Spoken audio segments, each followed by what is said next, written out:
Có thể nói trong 5 năm trở lại đây, thị trường âm nhạc quốc tế bắt đầu thay đổi. Những nghệ sĩ gốc Á tài năng dần xuất hiện và giành được tầm ảnh hưởng lớn tới khán giả đại chúng. Từ những nhóm idol K-pop được đầu tư kỹ lưỡng đến tận răng, cho tới những nghệ sĩ dị biệt của nhà STS Rising, tất cả đã giúp đưa bản sắc của âm nhạc châu Á lan tỏa rộng rãi và được đón nhận nhiều hơn trên toàn cầu. Chính điều này đã tạo cầu nối giúp các nghệ sĩ châu Á xuất hiện nhiều hơn trên newsfeed của mọi người. Cụ thể là trường hợp của Keshi.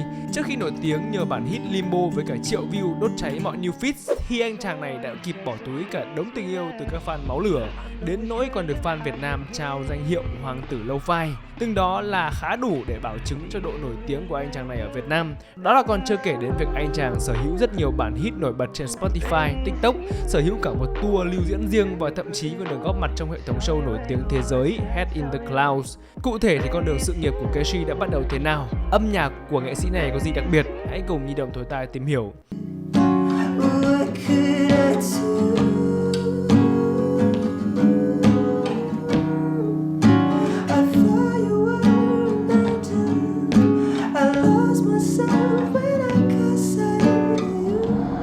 Keshi sinh năm 1994 với tên khai sinh là Keshi Thái Lương. Trong gia đình có cha mẹ đều là người Việt Nam. Nhưng khác với nhiều trường hợp nghệ sĩ Việt gốc Cây trước đây thì Keshi luôn tự hào về quê hương của mình. Ngoài việc luôn tự nhận mình là người Việt thì anh chàng này còn có tình yêu nồng nàn với nước mắm, yêu thương chớ chan nhiều hơn cả chú Roger yêu mì chính. What did Keshi do before music? I was a nurse. I worked as a nurse, as an oncology nurse for a year and a half in the Texas Medical Center. And I hung chemotherapy and took care of patients there. Giống với những đứa trẻ châu Á sinh ra và lớn lên tại Mỹ từ thập niên 90, dù có đam mê ca sĩ từ nhỏ nhưng mà bố mẹ Keshi thì là trung bình phụ huynh châu Á nên họ luôn tìm cách thuyết phục anh chàng cố gắng trở thành bác sĩ, rồi thời gian rảnh thì ngồi hát karaoke cho cả xóm nghe thì nó vui hơn. Thế là mặc dù luôn có ước mơ được làm nhạc và viết ra những giai điệu của riêng mình, nhưng mà cuộc đời của Keshi lại phải chuyển sang những ngã rẽ phù hợp hơn với ước mơ của bố mẹ. Chỉ có ông ngoại và gia đình hàng xóm người Nhật, cụ thể là bố mẹ Mai, hôn thê của Keshi hiện tại, là thực sự ủng hộ anh chàng theo đuổi sự nghiệp âm nhạc. Cụ thể là vào năm 12 tuổi, mẹ Keshi từ chối mua tặng cậu một chiếc guitar vì muốn cậu tập trung học hành, thì chính ông ngoại lại là người tặng cậu chiếc đàn cũ của mình và giúp đỡ cậu học những nốt nhạc đầu tiên. Bố của Keshi thì lúc này vẫn cứng rắn và một mực chỉ mong con mình theo học ngành y. You doctor yet? No, Dad, I'm 12. Talk to me when you doctor. Và khi mới 10 tuổi, mỗi lần sang nhà vợ tương lai chơi thì cái tên Keshi đều bị đọc lái thành Keshi cho nó Japanese. Keshi comes from her parents actually because they are of Japanese descent. So whenever they said Casey, they would pronounce it Keshi. Và vì cảm thấy được yêu thương và chấp nhận nên là sau này anh lấy luôn Keshi làm nghệ danh cho chính mình. Đến cả tiếng sao thác Keshi nổi tiếng trong mỗi bài nhạc cũng được anh chàng cắt ra từ một đoạn video mà Mai đang gọi tên anh. Chính nhờ tình cảm và sự ủng hộ này, từ những năm cấp 2 đến khi tốt nghiệp Đại học Texas, anh chàng vẫn cố gắng miệt mài chui rèn kỹ năng âm nhạc, song song với việc học ngành điều dưỡng. Nhiều fan girl đến bây giờ vẫn cho rằng vì trước anh làm y tá nên là giờ chỉ cần nghe Keshi hát là đã muốn được anh đưa vào nhà thương. Mà các cô bình tĩnh, người ta đính hôn rồi. Nửa cái album Gabriel là dành tặng cho Mai luôn mà. Anyway, quãng thời gian học đại học và 2 năm đầu đi làm, Keshi chia sẻ là bản thân cảm thấy stress vì phải sống 2 cuộc đời. Anh chàng một mặt thì đi làm điều dưỡng 12 tiếng một ngày và chỉ có 3 ngày mỗi tuần để đắm chìm trong âm nhạc. Có lẽ là vì thế mà ngay từ những bài nhạc đầu tiên được đăng tải trên SoundCloud cá nhân như là Goes to West, Keshi đã phần nào cố gắng chia sẻ những khó khăn không hồi kết của mình bằng âm nhạc. Bản thân Keshi lúc đó từng tự nhận rằng mình là một người đa cảm, nhạy bén và luôn muốn quan tâm người khác. Nhưng việc phải học tập và làm công việc mình không thích có lúc đã mang lại cho anh rất nhiều stress. Đó là chưa kể Keshi làm việc ở Los Angeles nhưng mà phải đến tận New York thì mới có thể làm nhạc. Điều này càng khiến cho anh chàng cảm thấy tương lai mình mịt mờ và u tối hơn bao giờ hết. Ở New York, ngoài việc được làm nhạc trên chiếc laptop cá nhân thì đó cũng là nơi mà Keshi tạm gác lại những âu lo và tập trung tạo những giai điệu bắt tai để kể lại những khó khăn trong cuộc sống của mình. Nhờ đó mà những bản hit như Like I Need You, Too Soon hay là I Swear I Will Never Leave You Again lần lượt thành hình. Thời điểm này đến Jungkook, Baekhyun, Taeyong, Minnie còn cho Keshi vào mục Favorite, để rồi ngay khi nhận thấy sản phẩm âm nhạc của mình được đón nhận bởi khán giả thì Keshi đã lấy hết dũng khí trở về nhà và thuyết phục bố cho mình theo sự nghiệp ca hát. I vowed I wanted to be the best at this, whatever it was. Và giống như nhiều phụ huynh châu Á điển hình khác thì bố Keshi đã rất tức giận vì không hiểu sao con mình lại muốn làm ca sĩ mà không phải là A cộng sĩ. Giống vậy. Mặc cho Keshi cố gắng thuyết phục, nam ca sĩ trẻ vẫn không nhận được cái gật đầu từ cha mình. Lúc đó thay vì lựa chọn đắm chìm vào tiêu cực thì anh đến ôm mẹ chào tạm biệt, rồi xin nghỉ việc và bay thẳng đến New York để ký hợp đồng với hãng đĩa Island Records, quyết tâm thay đổi sự nghiệp âm nhạc một cách nghiêm túc.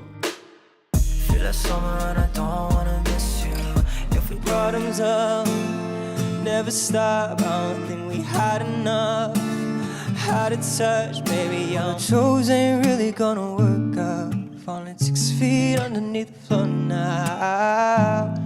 Cơ mà ở thời điểm đầu, dù đánh guitar rất hay, làm beat cũng cừ, nhưng mà âm nhạc của Keshi vẫn còn quá bản năng. Nó có nhiều màu sắc được ảnh hưởng từ John Mayer, Frank Ocean, từ 1975, Drake hay là Bryson Tiller thật, nhưng mà lại còn thiếu cái chất riêng của chính Keshi. Kiểu anh chàng hướng nội và nhút nhát đã lâu, nên là ở thời điểm đầu sự nghiệp thì câu chữ của anh tuy sinh động nhưng mà vẫn ẩn sau đó một sự ngô nghê đến kỳ lạ. Chính bởi vậy nên là âm nhạc của Keshi lúc đó được nhiều chuyên gia nhận định là phù hợp với người trẻ vì chất nhạc lo-fi, nhưng mà khó có thể vươn tầm thành sản phẩm dành cho đại chúng bởi chất lượng đầu tư vào từng sản phẩm chưa thực sự được đồng đều. Đặc biệt là trong hai EP đầu là The Ripper và Skeleton. Tuy cả hai sản phẩm đều được làm tỉ mỉ và chỉn chu, nhưng mà cả tính âm nhạc của anh chàng trong hai EP này vẫn được nhận định là chưa rõ ràng.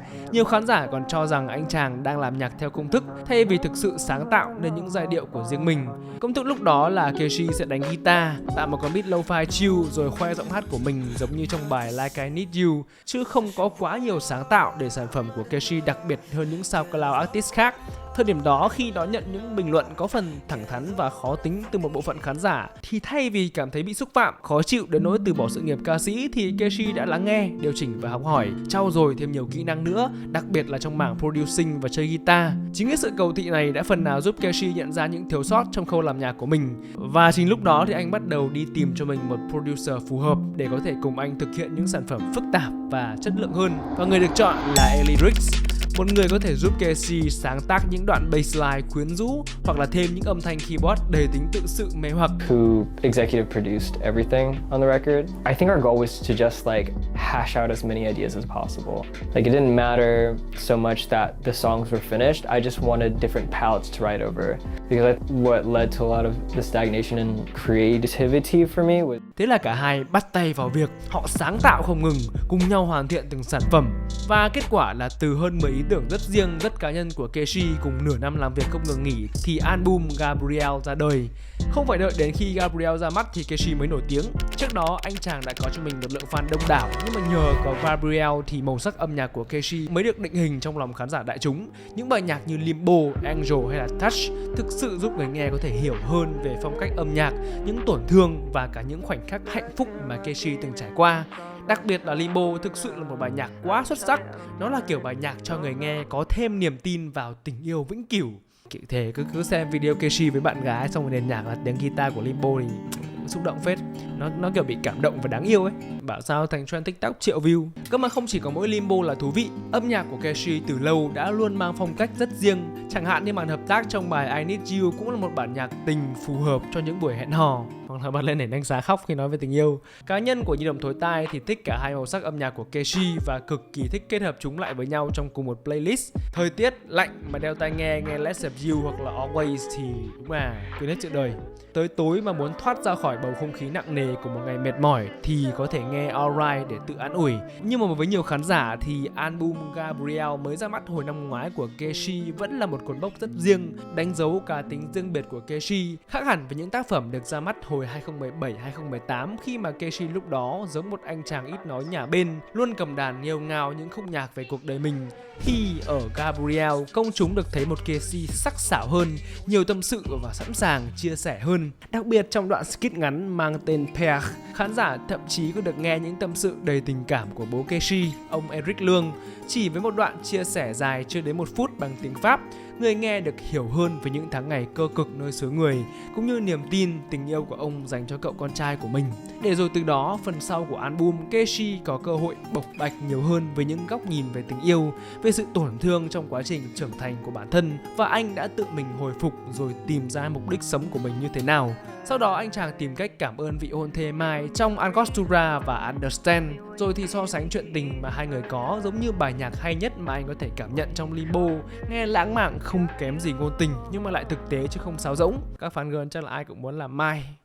Đó là về phần lời, còn về phần producing thì album này có nhiều âm thanh thú vị hơn hẳn. Từ việc đặc sao tác Keshi rất duyên ở những đoạn drop đột biến trong Get It hoặc là Hell Haven, tất cả giúp trải nghiệm của người nghe được thay đổi và sáng tạo ra những dòng cảm xúc rất riêng cho bài nhạc.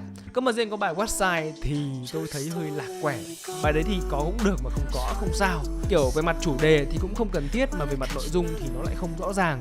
Phần tôi thích nhất thì chắc là hệ thống tiếng guitar mở đầu của những Angostura, Understand hay là Limbo thực sự mở ra một không gian vô cùng lãng mạn cho cả album. Chính điều đó khiến những tâm sự không đầu không đuôi vụng về mà pha chút ngại ngùng của Keshi dành tặng bạn gái trở nên không sáo rỗng, không dập khuôn mà thay vào đó rất gần gũi và đáng yêu. Ngay đến đây tôi còn tự dưng nhớ đến đoạn phỏng vấn khi mà Keshi ở tuổi 26 gửi đến Keshi lúc mới tập guitar rằng: Hey Casey, it's me. I'm 26 now. You can play guitar really well now. You don't have to be so afraid of people thinking that you're gonna be bad at it anymore. Don't be afraid to try new things. Don't be afraid to fall down. Đến lúc chuyển sang bài Angel thì đoạn intro được thay bằng tiếng keyboard là thôi xuất. Rồi bài kết mang tên Gabriel. Nghe đến cuối thì chắc nhiều khán giả giống tôi mới hiểu ra là hóa ra tình yêu ở đây còn bao gồm cả tình cảm gia đình. Và bài nhạc kết này là cảm xúc lo âu của Keshi khi nhìn cha mẹ mình già đi. Nói chung là album này từ đầu đến cuối làm rất nhiều người và cả người viết kịch bản này khóc mấy lần.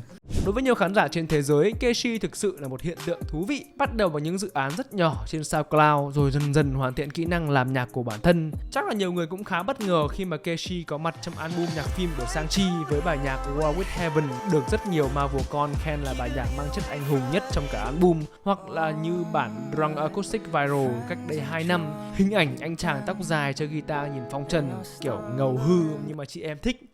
Có đợt màn trình diễn Limbo ở Late Night Show cũng từng thành trend TikTok ở Việt Nam. Khiến tôi nhớ ngày nào còn nghe Lo-Fi Mix do được bạn bè giới thiệu anh chàng này là hoàng tử Lo-Fi gốc Việt, mà giờ đã có thể ngồi nghe nguyên một album do chính Keshi sáng tạo. Xong rồi nhìn thấy Keshi xuất hiện đầy trưởng thành trên sân khấu nổi tiếng Head in the Clouds 2 năm liên tiếp mà tôi thấy cũng vui lây. Nhưng mà điểm đáng nói nhất là giống với nhiều fan của anh chàng này trên khắp thế giới, thứ làm tôi thấy vui nhất là được nhìn thấy Keshi ngày một cởi mở và hòa đồng với công chúng hơn. Được nghe anh chàng tự hào nói là mình là người Việt, thích ăn phở và mong muốn được về Việt Nam lưu diễn. To have a concert in Vietnam. I feel like that is the one place I am obligated to play. Rất ấm lòng. Hy vọng là trong thời gian tới thì chúng ta có thể được review nhiều hơn những sản phẩm chỉn chu đến từ Keshi. Và đỉnh nhất thì Keshi tới Việt Nam lưu diễn và shout out như đồng thời tay á. Xuất luôn.